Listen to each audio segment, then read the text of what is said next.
Hi everyone. Good morning. Good morning. And welcome to the seminar webinar today.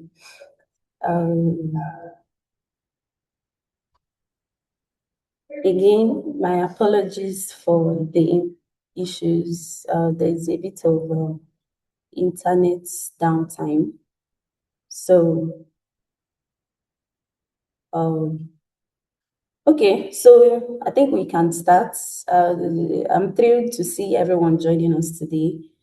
And yes, okay. Yes, excellent. We are seeing people joining from across the country. So if you can see me and hear me clearly, please drop a quick hello or a wave emoji in the chats. If you can see me and hear me clearly, a quick hello.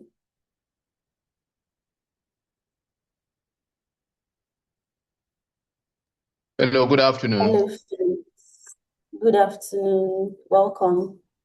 Thank you very much. My name is Very Abdurrahman Shah. welcome I'm to you. from Gombe State Primary Healthcare Development Agency. Very welcome, Abdulrahman.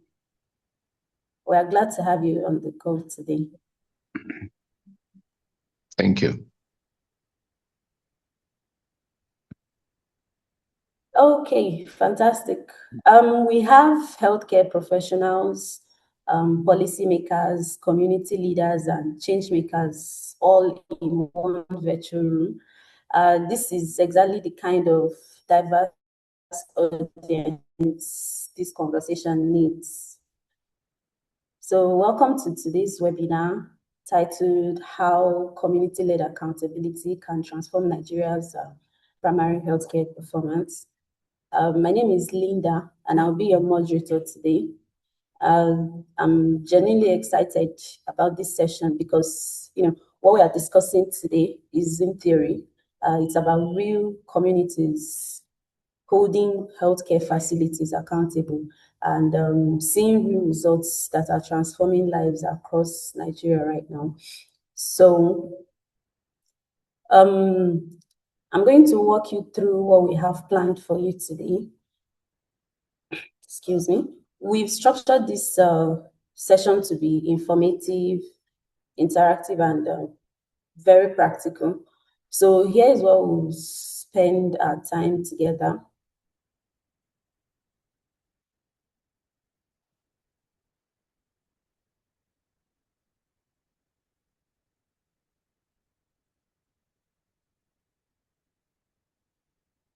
Sorry, I think we've missed that. I can't hear you very well. Can you hear me? Can you hear me? Yes, you're back. Okay, thank you. Please, you pardon us today. We have having some internet issues. So, all right.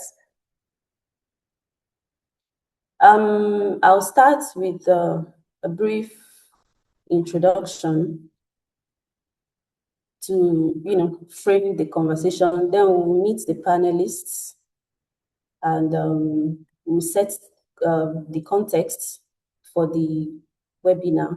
Well, today I'm going to be moderating alongside Jocelyn. So Jocelyn is going to handle the context setting, also the discussion. Okay, and I'll also read out some quick housekeeping rules, and we have our Q&A sessions, social capital inclusive development, then closing remarks. So we're going to be running through quickly because we've already eaten much into the time. So we're going to have to go very quickly. So pardon me if I'm a little too fast.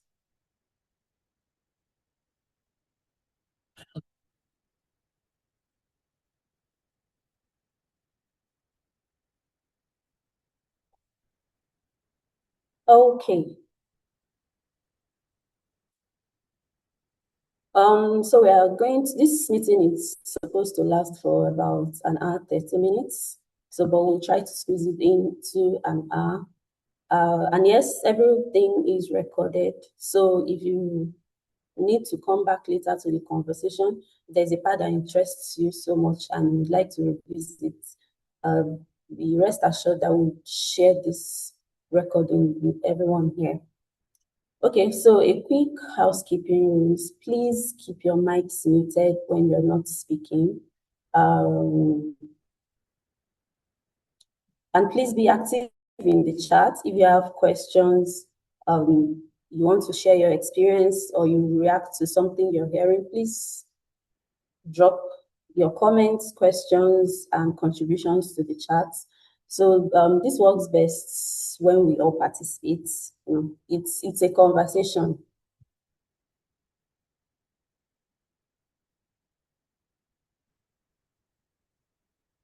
So let's talk about why we're all here today and why this conversation matters too much.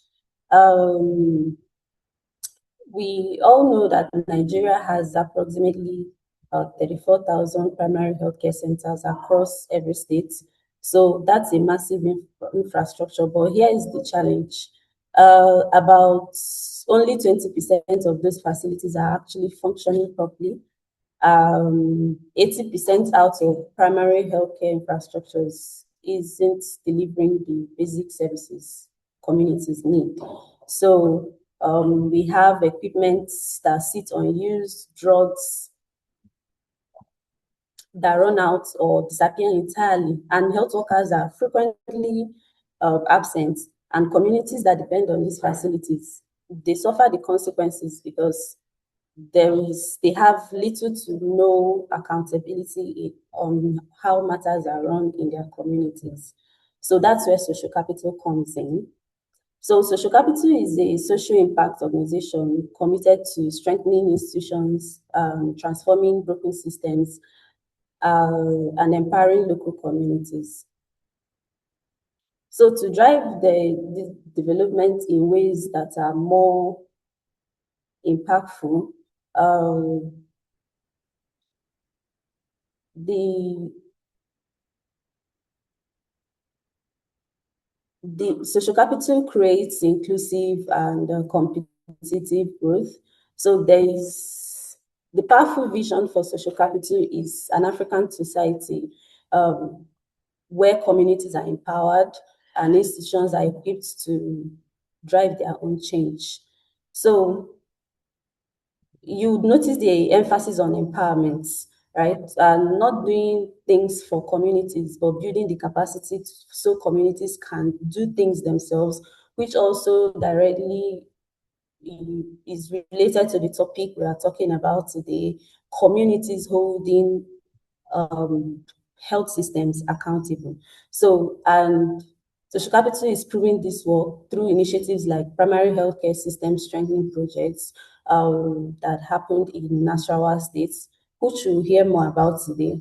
So Sociocapital is also demonstrating that when you give communities the tools and authorities to hold healthcare providers accountable, transformation follows.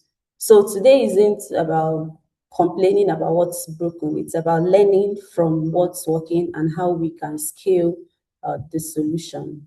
So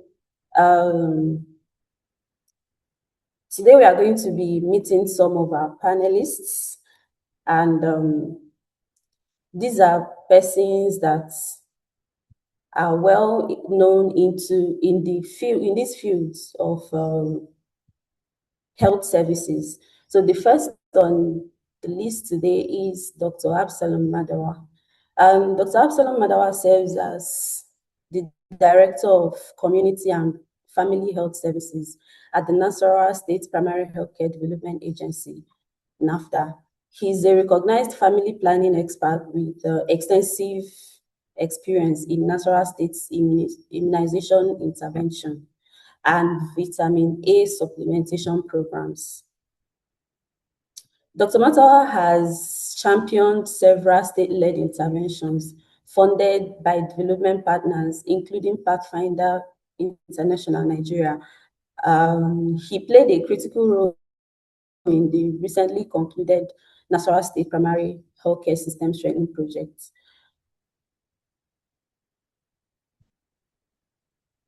Under his leadership, NAFDA has implemented the Community Health Influencer Promoter and Services Program.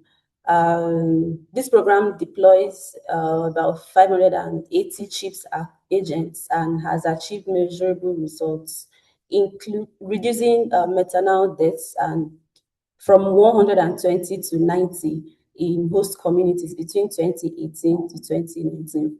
Dr. Madawa, well, welcome, and we are very thrilled to have you. And we can't wait to hear your expertise, for you to share your expertise with us today.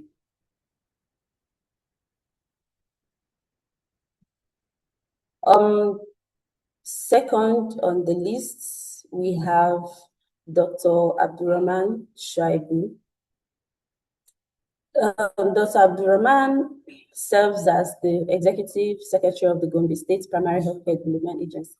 He holds a master's in public health, a diploma in tropical medicine and hygiene, and is a fellow of the Medical College of Family Medicine. Dr. Shaibu has been instrumental in implementing innovative approaches to healthcare delivery, including integrating immunization campaigns with primary healthcare and COVID-19 services. His work on neglected tropical diseases has been particularly impactful. His contributions to health systems research are equally notable. He's collaborated with the London School of Hygiene and Tropical Medicine on studies examining respectful maternity care, community health workers' sustainability, and maternal health care experiences in northern Nigeria. His leadership extends to fostering partnership with WHO, UNICEF, Gavi, USAID, the World Bank, and the Society for Family Health, positioning Gombe State as a leader in implementing global health practices. Dr. Shaibu, thank you so much for joining us today. We can't wait to hear from you. Thank you.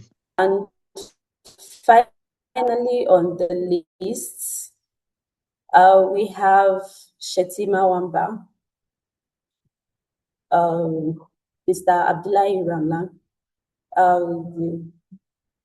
Mr. Shetima retired in 2023 as Secretary of the Traditional Council in Wamba Local Government Area, Nasarawa State, bringing decades of distinguished service in grassroots governance and community health leadership to bear. He currently chairs the Statewide Development Committee Forum under NAFDA.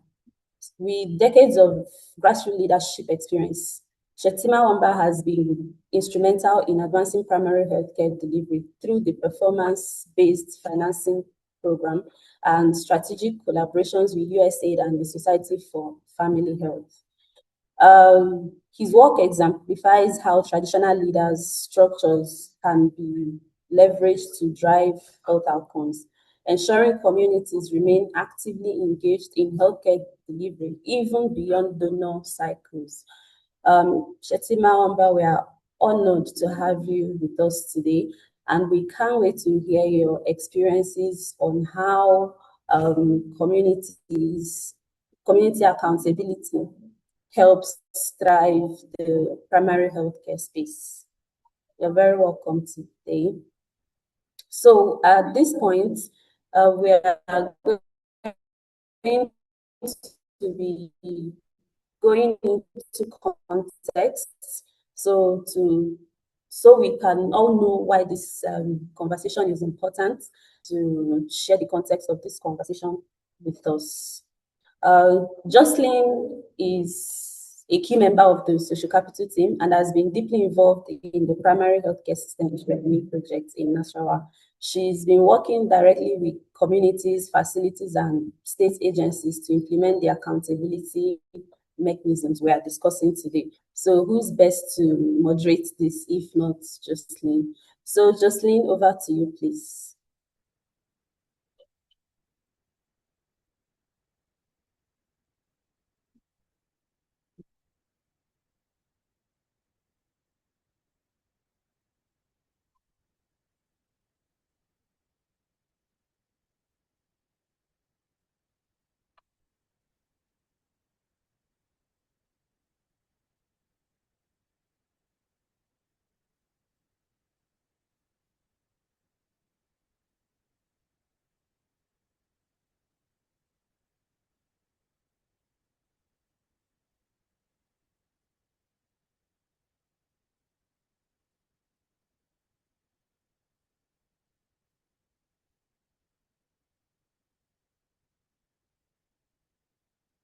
Okay, so it seems Jocelyn is having some network issues. So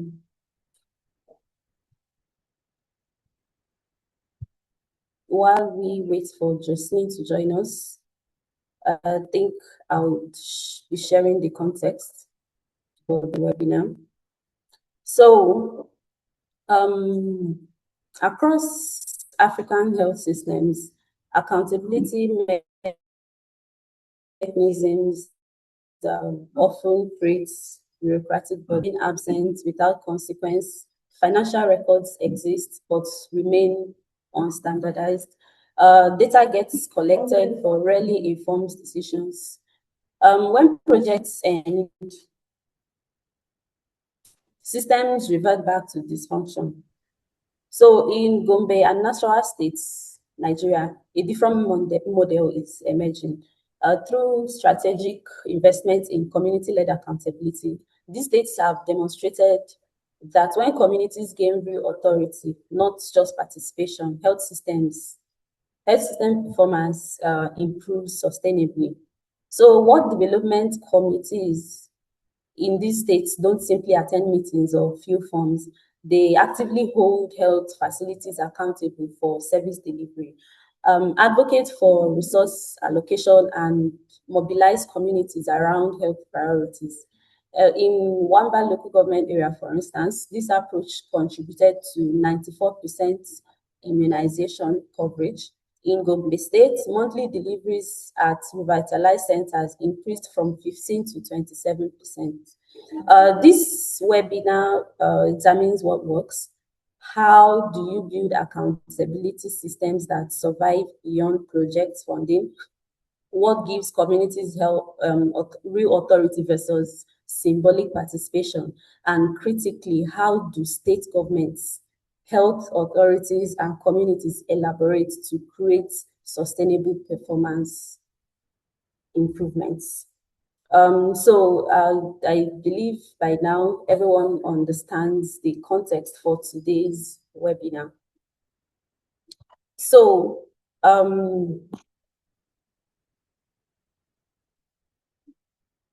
let's check if Jocelyn is back, and then she would continue.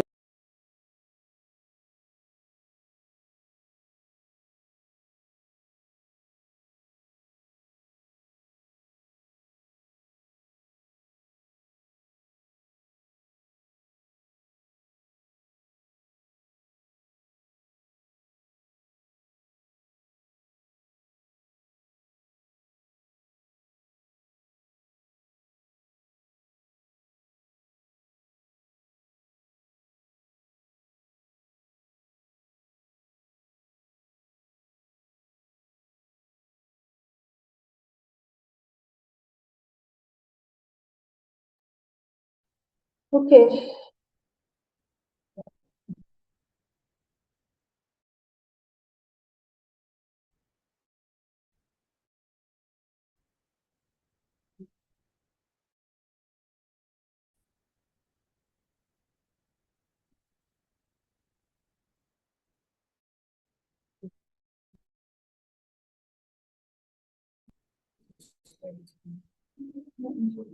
Okay. Good afternoon, everyone. Issues, I won't be able to join us. Permit me to continue from here. So I welcome once again the ES, the director, the head to this meeting once more. So over to the ES, can we, okay, my name is Ifeanyi Anosike, and I will be taking over the session from here.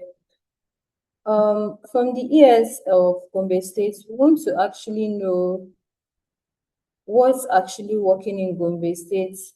What's the understanding they currently have on fostering community-led accountability systems in the health service, healthcare service delivery? Thank you.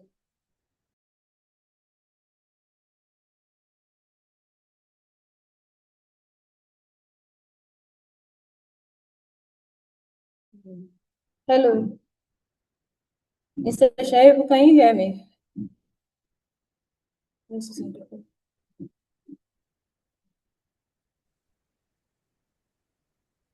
Hello, thank you very much. Can you hear me? Yes, I can hear you now. Thank you. Okay, thank you very much. Good afternoon, and thank you for having me on this very important platform. Just a little bit background. Gombe State is one of the states in the northeast of Nigeria, surrounded by all the other 5 states, and we have a population of about 4 million. We have 11 local governments and 114 political wards. And we have about 526 primary healthcare facilities. And then back to our conversation about community accountability. As we are all aware, the community is one of the core components or core principles of primary healthcare, which is community participation. And this is to ensure accountability, transparency in the conduct of healthcare services. In Gombe State, just like I've mentioned, we have 114 political wards. In each of these political wards, we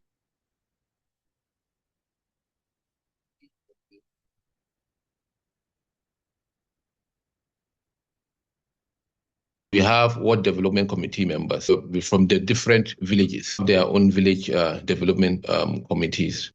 And then these committees are an integral part of the primary healthcare system because we have provided a platform for them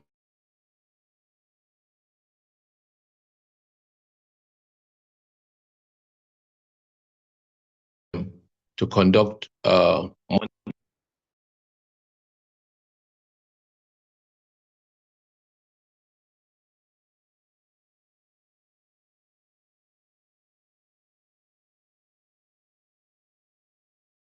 Hello, can you hear me? You're back now, sir. We can hear you now. Okay, so we have provided a platform for them to conduct monthly meetings, and then each of these meetings are collated and the feedback.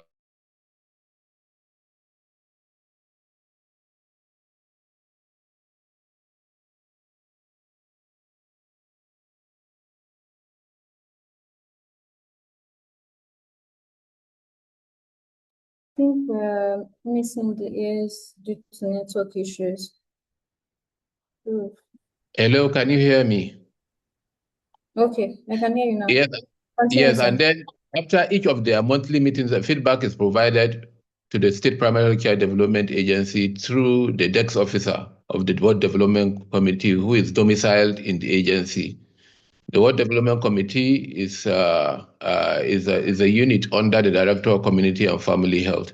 And then the Director of Community and Family Health brings up issues relating to that unit every month when we have meetings. So the Ward Development Committees, again, are selected from the different villages. And what they do, they have a terms of reference. They are involved in planning health activities. They are involved in implementation and also in monitoring. Monitoring through the development, we have supported them to develop a scorecard across each of their wards, which is uniform across all the wards. And then they use this scorecard to assess availability and quality of services. There are different indicators on this scorecard vis-a-vis staff availability, service delivery, availability of equipment, and also essential medicines. So this is a very powerful tool for them to provide feedback to the State Primary Health Care Agency. We have also empowered them because for Gombe State, the Ward Development Committee is a tenured appointment, a 3-year appointment. And for each new leadership that comes in, we provide an orientation, orient them on their roles and responsibility, and also provide a terms of reference. The Ward Development Committee are also involved in mobilizing resources for these facilities. And to make them an integral part of these facilities, we have made them to be co-signatories of these facilities. That is a bank account. Each facility has two bank accounts. It has an operational account and it has a DRF account, that is drug revolving fund. So there are two signatories. One of the signatories is the facility in charge, and the other signatory is the chairman of the World Development Committee. So the World Development Committee are aware of the monies being expended for that facility and also the monies that comes in. Apart from that, they are also involved in all major campaigns. For example, polio campaign or any vaccination campaign. They are involved in ensuring that team members that are participating in those campaigns are members of their community, and that will empower them to monitor what is going on in the facility. So by and large, in Gombe State, this is what we do with regards to community participation and then the inclusion of the.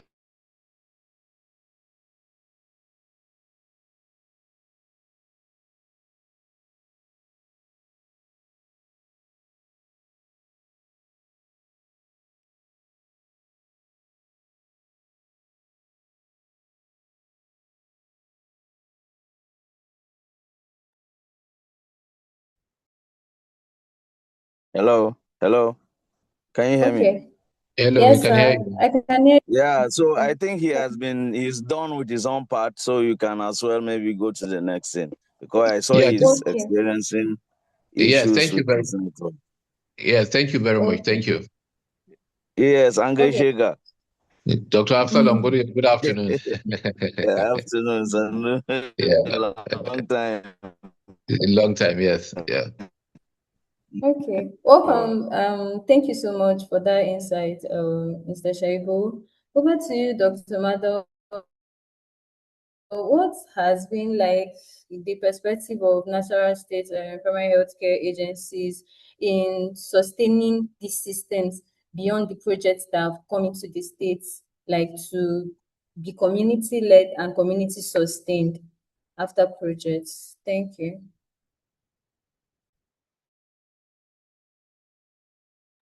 Thank you so much. I think and apologies for joining in late.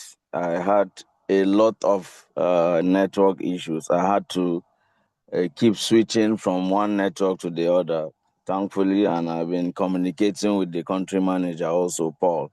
So happy to be here now. And then good afternoon, everyone. Is it afternoon now? Okay, it's afternoon. Yes, So sir. good It's afternoon. afternoon now.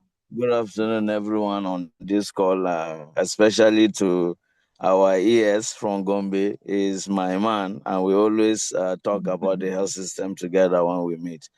Um, well, maybe I think he did a very good job of providing the background on how uh, the community is involved in whatsoever thing we do at the primary healthcare level. And I think I've learned two things from him which we will want to start implementing in our state also. Gombe keeps producing, good things that we can learn from.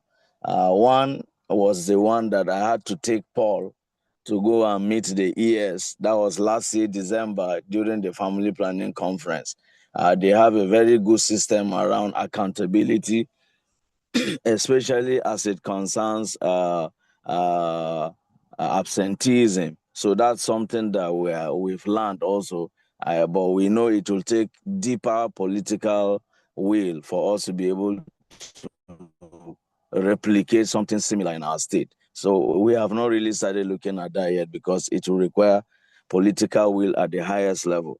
One other thing he mentioned that I have learned from is the use of WD scorecards for the WDC. I think it's something that we can start also in our own system. The other one is that the WDC's time in office is tenured. Ours is also tenured, but we've not been able to transit from one to the other yet. They are all aware that they are supposed to vacate those positions. Some of them have been there for very long.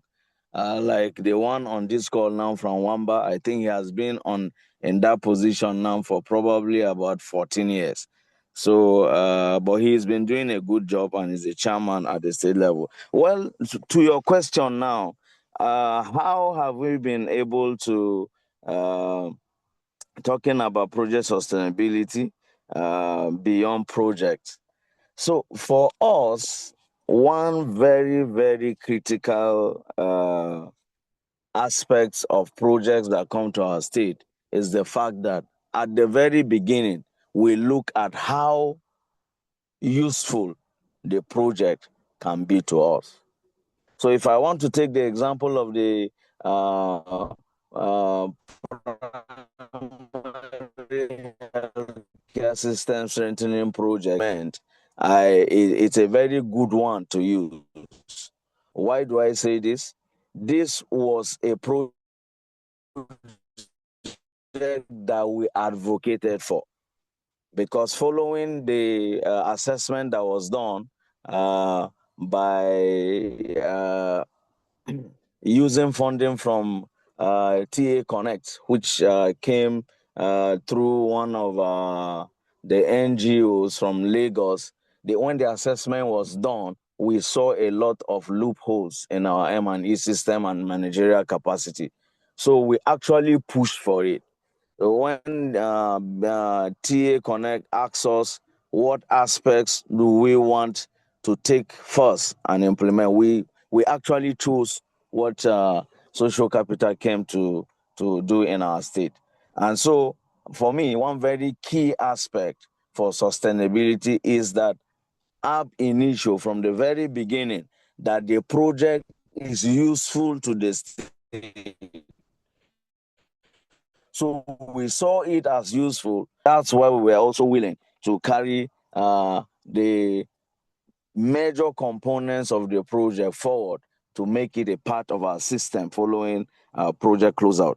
The other thing is that at the very beginning, we also made sure that we engage key stakeholders from the state. So state actors, directors, program officers. We even engage, the community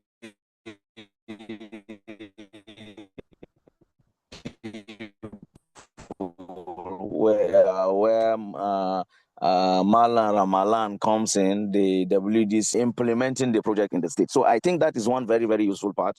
The other one is that we started looking right at what systems do we have in place that we could use to sustain whatever came with the project.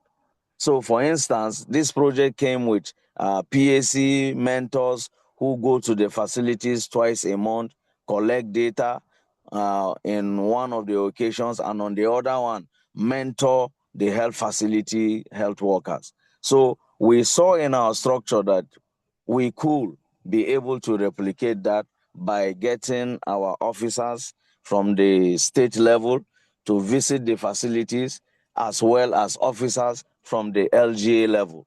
We felt that the LGAs could go, more regularly, maybe on a monthly basis, while the state goes more on a kind of oversight over a quarterly period. So that is the way we saw it. So for us, we feel that these very two key factors are critical. The other one is also looking at the possible cost that will accrue to the state following the closeout of the project. So I don't know if I have answered your questions very well, but these are the perspectives that I have concerning the questions that you have raised. Thank you, and over. All right. Thank you very much, Dr. Madawa. Good afternoon, everyone. Sorry for actually joining late. I've been having network issues. I will come back to you, Dr. Madawa. So, for the WDC chairman that we have on this call, I want to ask you some questions. We when Dr. Madawa started, he mentioned something around the scorecard, WDC scorecard. So at every point we talk about this whole community-led accountability system in the healthcare sector, we have never forgotten to mention WDC. So, as the WDC chairman that we have here, I want to ask you: are there um, forms of interactions that you have between the community and then the health facilities to ensure um, positive health outcome? So, I want to know if you have any form of interactions between the community and the health facilities. Thank you, sir.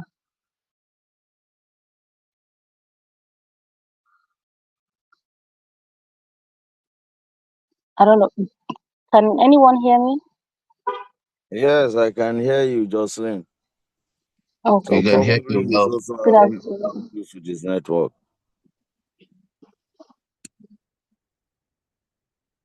Okay, Okay. so uh, maybe I will try, but if I reach him, I've been changing devices. Now I'm using my phone. If I use the phone, my network will also start having issues. So, but I'll try and see if I can reach him maybe by calling him.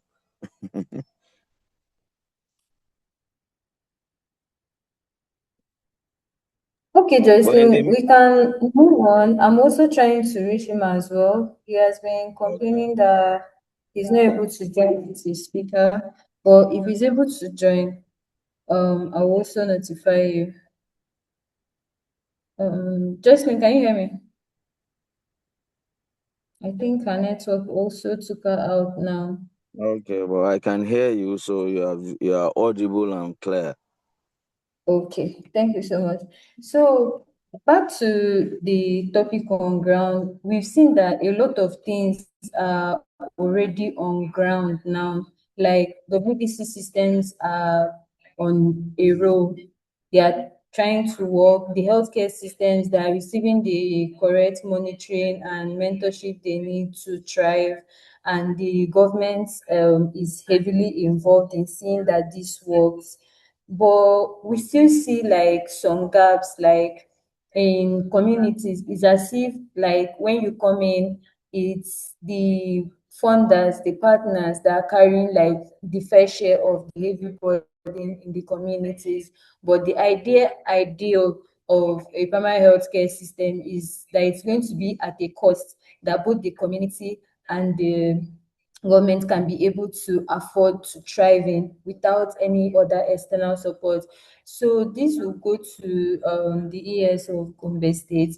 I would like to know, like, is this dynamic there? Is the programs, is the structures and everything, is it being able to, like, can it sustain itself without external support as it is now? If it can you give us examples of what is currently going on? Then if it's not, what do you think is like the gap between there right now? Thank you.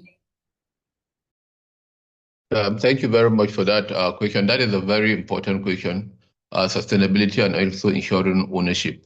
I can tell you that most of the programs in the past, I agree, they are vertical programs and they do not really, they have this kind of a top-bottom approach and they do not really involve community when designing them. But when projects from the beginning, community members are involved in planning, and then sustainability is kept in mind right from the beginning.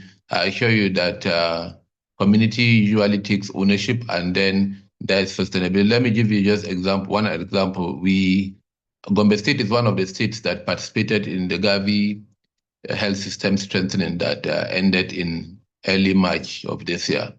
Right from the beginning, in our work plan from year one, the state government is supposed to recruit um, healthcare providers, about 440 of them, trained healthcare providers, made up of which cut across nurses, midwives, community health extension workers, and junior community health extension workers. So three categories we recruited.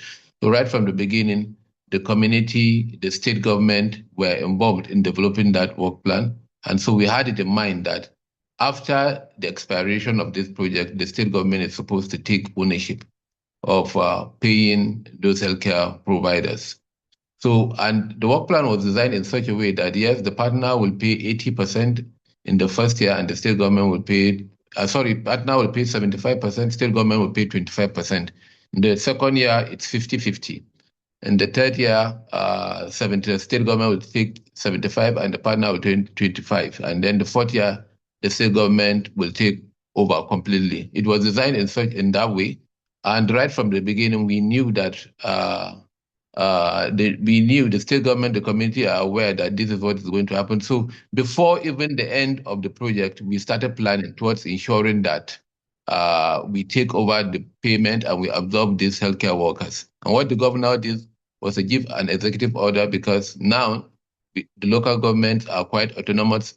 Each local government to ensure that the Office of the State Accountant General to deduct at source from the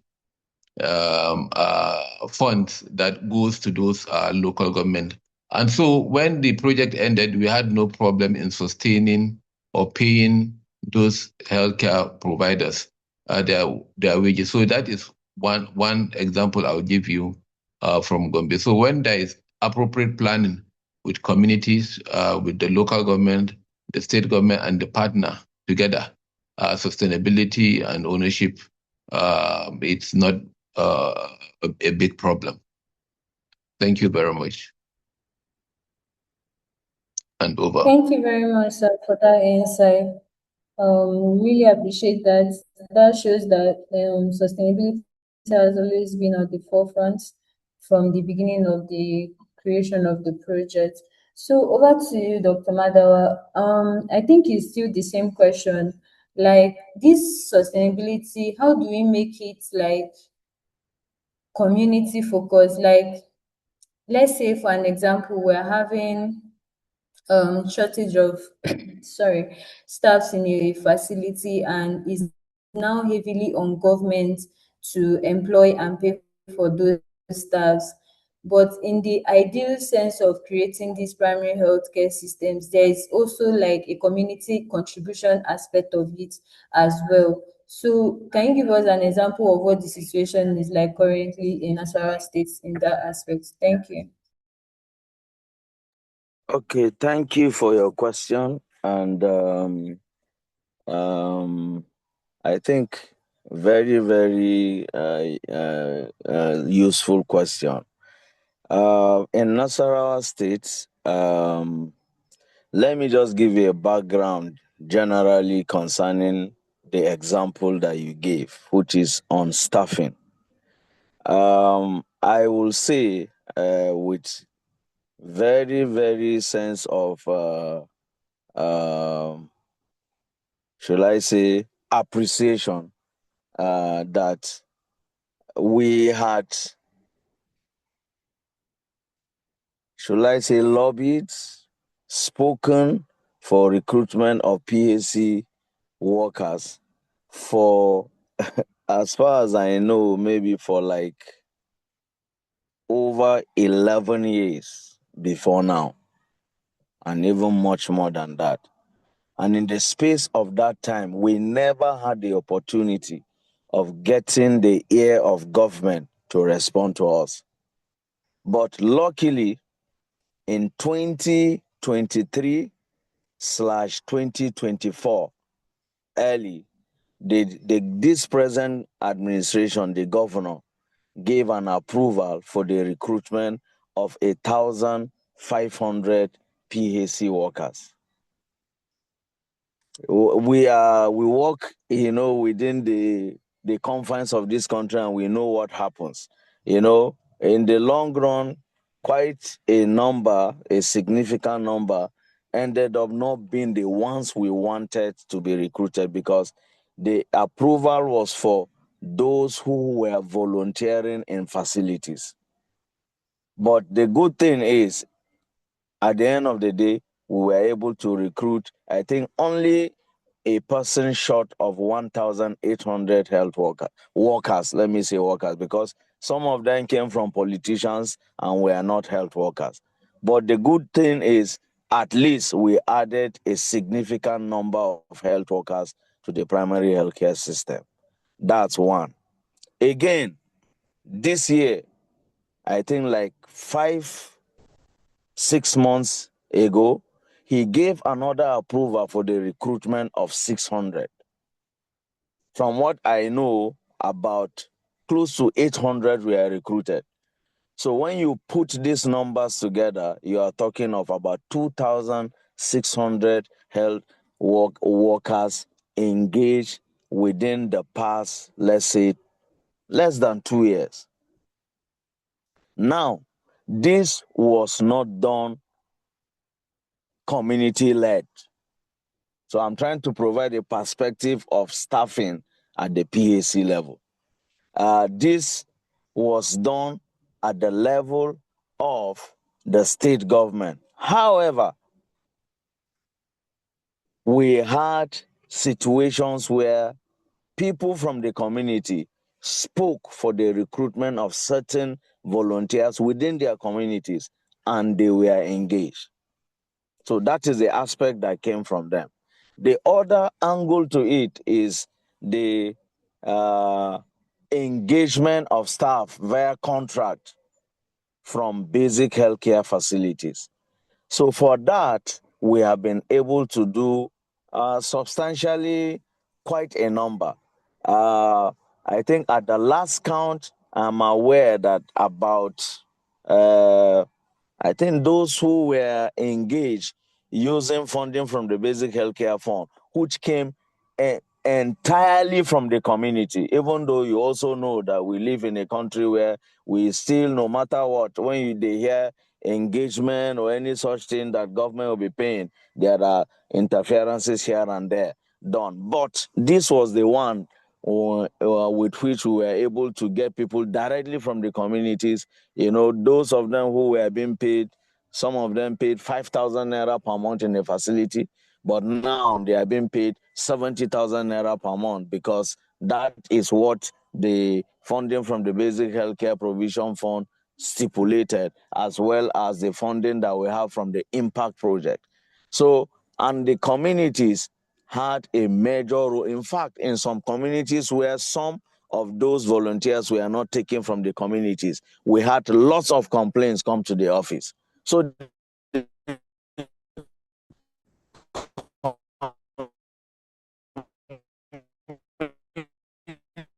communities were carried along. Hello? Hello? Yes, you're back now, sir. We can hear you now. All right, so it was a call that came through that affected the internet. I'm using my phone because the other one gadget did not work. So just like I said, so at that level, we had a lot of input from the communities in terms of staffing for the health facilities. So I don't know if this answers your question, but this is what we have done in terms of getting staff for the PACs over the last, let's say, 12, 20, 18 months and now. Oh, thank you so much, Dr. Madawa. That shows that there is increasing community participation and inclusion in the primary healthcare system, which is always what we are looking forward to. And we keep encouraging that to keep working, that in the nearest future, we can see that the community can heavily sustain their primary healthcare systems without much interference. So, in line with the time we've stipulated, our time is fast spent. So we'll ask the audience if anybody has any question.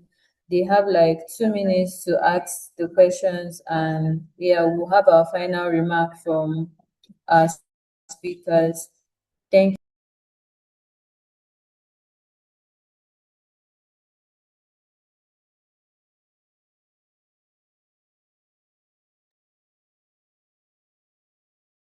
Hello. you. Yes, sir, we can hear you. Yeah, please, what's your name? I don't like the way that I just say hello without because it's Sorry. Sociocapital that is showing where is showing, not your name. For Jocelyn, her name is there, but Okay. yours is social. Is it Ifeanyi Hello? Onosike, sir? What did you say? Can you hear me? I said, is No, I Ifeanyi? can hear you. If anyone. Yes, sir. Oh, okay. All right. So is there a short form for it? But If it I works can do as well, I or can call out Vivian, the or names when you Vivian. want, so it's fine. So Okay. your question was what? You wanted us to ask you a question or something? No, if the participants have any questions for the speakers, you and Dr. Oh, Shaibu, okay. Oh, all they right. could Okay. So ask. you are not speaking Yes. to us. Thank you. It's fine. No, no, no, no. Okay, so our 2 minutes is gone. So I would also like a closing remark from our speakers on the topic we just concluded on. We'll go from Mr. Shaibu, then Dr. Mada will follow, then we'll conclude. We sincerely apologize that the WDC chairman was not able to join. He has been trying to join since 11:30, but I guess network is doing the most today. So over to you, Dr. Shaibu.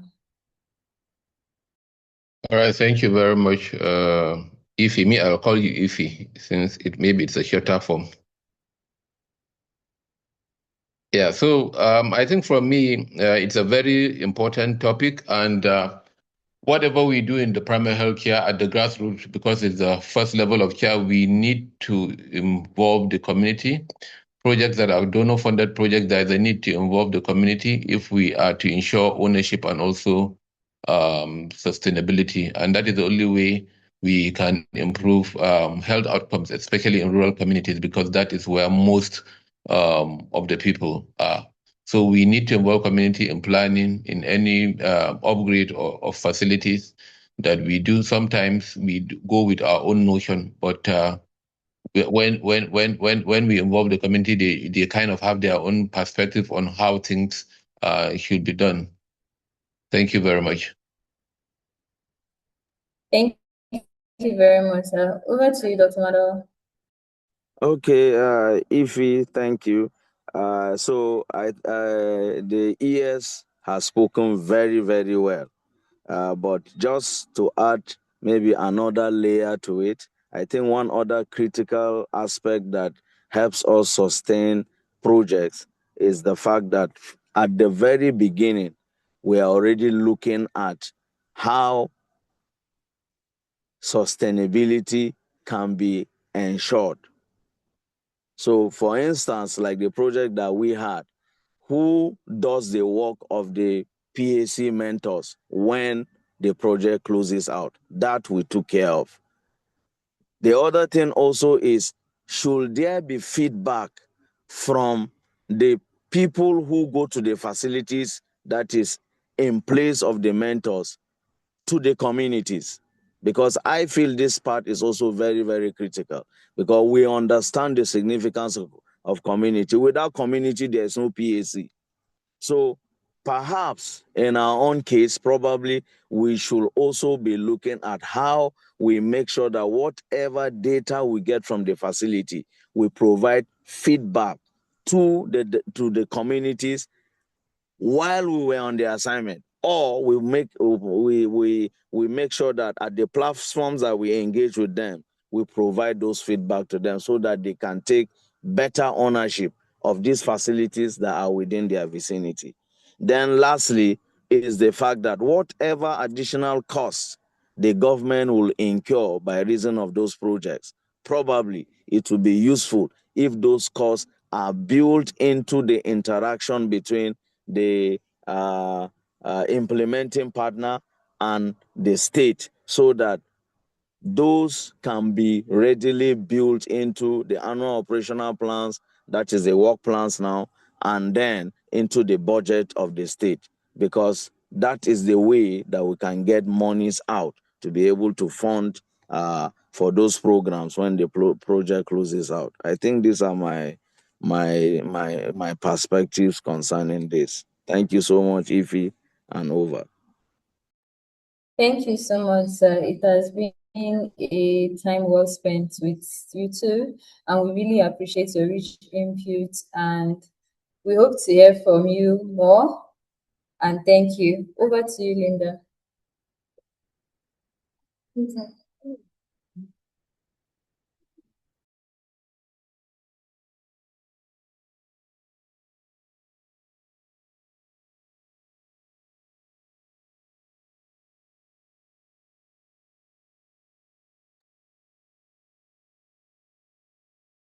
Hello. Hello, Ify. She's left. Okay. Okay. All right. Thank you very much for that conversation. Um,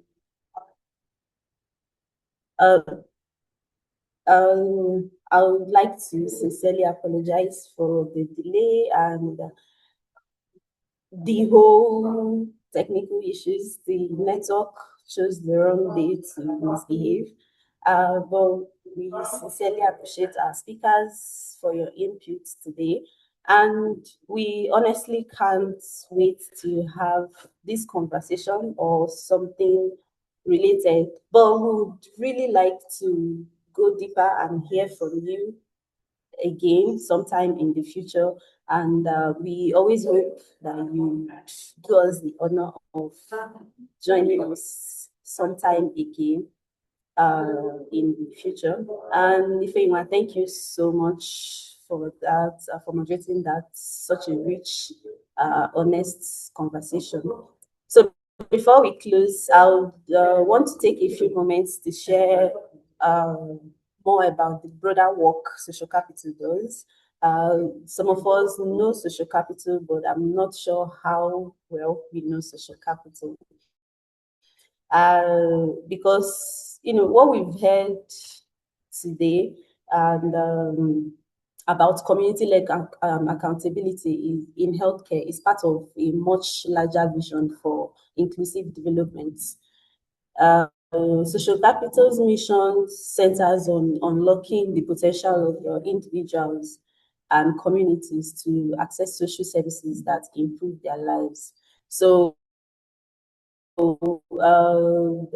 they design and implement evidence-based outcomes by focusing on what they call the 3 A's of inclusive development: agency, autonomy, and access. So the agency means giving people power to shape decisions after that affects their lives.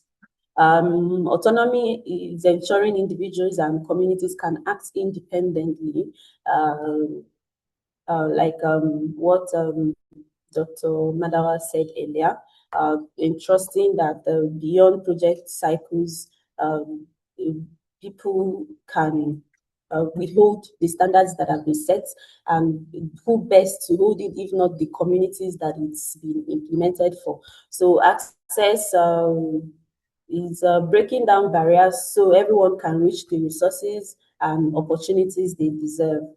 Okay, so our core strength of service areas, the first one is we have 4, and first one, strengthening systems, shaping equitable access, scaling markets, and creating innovations, and also supporting community. These priorities are delivered through 6 key solutions: inclusive financing, institutional capacity strengthening, human capital development, research and learning, expanding access, community and household economic strengthening.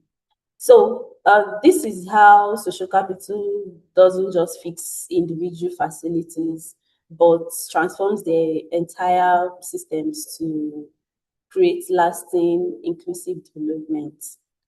So if you would like to explore Social Capital's inclusive development portfolio further, please reach out to us, or learn, if you want to learn about other projects or explore partnership opportunities with us, you can visit our website or just reach out to us, and on the website we have detailed case studies, impact reports, and informations on how you can collaborate with us. You can also connect with us via social platforms. Please follow us on social media platforms, reach out to connect. And so, okay, that brings us to the close today. And thank you so much again for your time and your attention, and your engagements. So to our speakers, Dr. Absalom Madawa, Dr. Abdraman Shaibu, and Dr. Shetima in absentia, for thank you so much for honoring this invitation and also for sharing your time with us today. It's not taken for granted. We really appreciate you. You've given us so much to actually think about and act on. So, and of course, thank you to everybody that participated in this one. So, just a quick note, you'll be receiving a recording of today's webinar in your inbox within 24 to 48 hours, along with any other additional resources, links, or documents that we think you might want to see. Okay, so please stay engaged with us and follow our work. We are wishing you have a wonderful day, and thank you so much again for joining us. Take care and stay inspired. Bye.